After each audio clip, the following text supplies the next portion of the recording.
Hier, nous avons parlé à propos de Yaakov et Esav, comment Yaakov il a acheté le titre de premier-né de chez Esav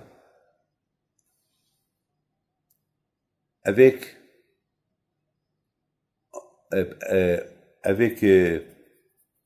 comment ça s'appelle, une monnaie qui n'était pas une monnaie. Il l'a acheté avec des lentilles. Alors que les lentilles, ça rappelle la mort. Les lentilles, ça rappelle. Et lui, pour manger ces lentilles-là, il a vendu son titre de premier-né. Ah, mes amis, maintenant, je vous pose une question. Pourquoi Yaakov vraiment il voulait acheter le titre de premier-né? Pourquoi? Ah, je vous pose cette question. Quelle est la raison? Pourquoi? Mais chez Hachem, Yaakov, il est toujours le premier-né. Yaakov, c'était... D'ailleurs, même Akadosh Baruch Hu, il appelle Yaakov Abinu, béni Bechori Israël.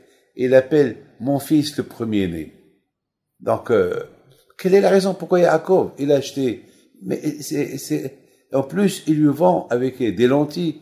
Je sais pas moi, est-ce qu'il y avait une raison pourquoi il a acheté le titre de, est-ce que un titre de premier-né, est-ce qu'il se vend? Mais pourquoi? Et en plus, la Torah, elle nous parle de ça. Pourquoi la Torah, elle ne parle pas d'autre chose que Yaakov il a fait? Pourquoi la Torah nous parle d'une chose que, a priori, était sans importance? Yaakov, qui faisait le deuil pour son grand-père, il a fait cuire des lentilles. Il n'a pas demandé à sa mère qui lui fait cuire les lentilles. Alors, je sais même pas comment est-ce qu'ils avaient le goût ou pas. Mais, pourquoi? Pour se rappeler parce que c'était le jour qu'Abraham Avinu, il est mort. Et pour se renforcer dans la vie, pour que il voit dans la vie qu'il vit comme un but pour servir à Kadosh Baruch Hu. Et si Dieu veut, comme ça, après 120 ans, il a accompli sa mission dans ce monde-là. On dit dans la paracha Kitabo, Baruch ata beboecha, Baruch ata etc. Béni sois-tu lorsque tu viens dans ce monde-là sans faute, et que Dieu fasse que lorsque tu quittes ce monde-là, tu le quittes sans faute.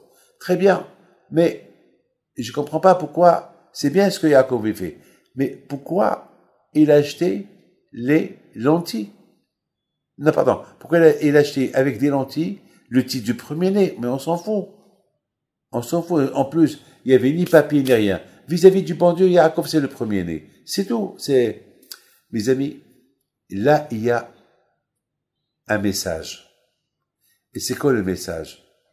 Le message, c'est que on dit que le premier-né, lorsque le père il quitte ce monde, le premier-né, il a le droit de 2 fois lorsqu'on partage le bien, le premier-né, il a 2 fois il prend 2 fois du héritage qu'il a laissé le père. Comme ça on dit. Comme ça la Torah elle dit. Bon, mettons, il faut pas, ne faites pas ce que je vous dis. Il faut demander à vos rabbins qu'ils vous expliquent parce que il y a des choses qui peuvent changer.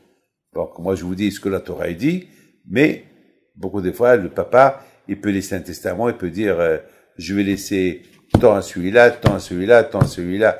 Même que la Torah, elle dit que les filles n'ont pas d'héritage, mais le père, il a le droit de laisser un testament et écrire là-bas de testament, voilà, je veux que ma fille elle a ça, je veux que ma fille elle a ça, comme ça il n'y a pas d'histoire. Comme ça il n'y a pas d'histoire. Il faut, mes amis, toujours éviter les histoires. Beaucoup de fois, après la mort de quelqu'un, il y a des histoires entre les enfants à cause d'héritage. Et malheureusement, beaucoup des familles, ils se cassent à cause de l'héritage, à cause de l'argent. Malheureusement. Alors, évitez, il faut pas avoir peur de laisser un testament. On peut pas savoir ce qui peut se passer. Il y a des gens, ils sont très superstitieux, ils ont peur, non, je veux pas laisser de testament. Et après, ils laissent pas de testament, mais ils laissent des histoires. Et après, il nie Kaddish, après tout le monde est en colère contre lui. Pourquoi? on va l'accuser, et la femme aussi va être embêtée, la pauvre. Donc, il faut éviter tout ça. Il faut éviter tout ça. Moi-même, j'écris chaque année, je change de testament. Je leur laisse des yeshivot à mes enfants après 120 ans, mais vous savez que, en laissant un testament, il y a une longue vie. Il ne faut pas croire que la vie se raccourcit. Et même ceux qui achètent la tombe dans leur vie, ils ont une longue vie. Moi-même, je l'ai acheté. Il n'y a pas de mal, hein. Il n'y a pas de mal d'avoir jusqu'à 120 ans, si Dieu, et voilà. Donc, mes amis, il faut savoir que Yaakov Avinu, il sait que Esav, vis-à-vis de tout le monde, c'est le premier-né. Et même vis-à-vis de tout le monde, c'est Esav qui est né. Et toujours, pourquoi le premier-né reçoit 2 fois le bien de son père, 2 fois dans l'héritage? C'est parce que lui, il est exemplaire. Parce que tous ses frères plus tard, ils vont apprendre de lui. Ils vont apprendre de lui. Par rapport à ce qu'ils vont apprendre de lui, alors Hachem lui a donné une récompense de recevoir 2 fois dans l'héritage. Yaakov Avinu Alav Shalom, vis-à-vis de ses enfants qui vont venir plus tard, il veut pas qu'ils savent que Esav, il a le titre de premier-né et qu'il doit recevoir 2 fois l'héritage. Il s'en fout, Yaakov, de l'argent, mais il veut pas que ses enfants à lui, ils apprennent et qu'ils soient un exemplaire pour eux. Et savent qu'il était le premier-né qui était un rachat. C'est pour cela qu'il a acheté le droit de naître de chez Esav. Comme ça, c'est lui maintenant le Bechor. Et vis-à-vis que c'est lui le Bechor, donc ses enfants, ils vont apprendre que de lui. Que de Yaakov Avinu. Voilà l'image du premier-né. Voilà l'image du premier-né. C'est la raison pourquoi Yaakov Avinu, il a acheté le droit et le titre de premier-né de chez Esav, pour que dans la Torah, ça soit écrit que c'est Yaakov le premier-né. Pas du premier-né, on apprend que ses enfants du premier-né, ses frères, ils apprennent que des bonnes choses du premier-né. Et c'est la raison pourquoi Yaakov, il a tout fait pour que Esav, il soit pas le premier-né et dans la Torah, et que même Yitzhak, s'il doit laisser un héritage spirituel ou matériel, c'est Yaakov qui va recevoir le double et non pas Esav. Et mes amis, il faut savoir une chose, que finalement Yaakov Avinu, il n'avait pas besoin de ça.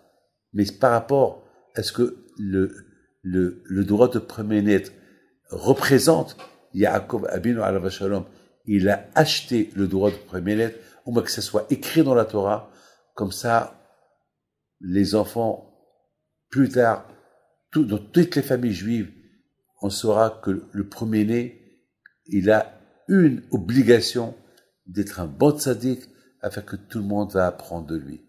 Afin que Dieu fasse qu'on apprendra que des bonnes choses de nos parents, de nos grands frères, et que le bon Dieu vous protège. Et encore une fois, Ad Mea Ve'esrim. À bientôt.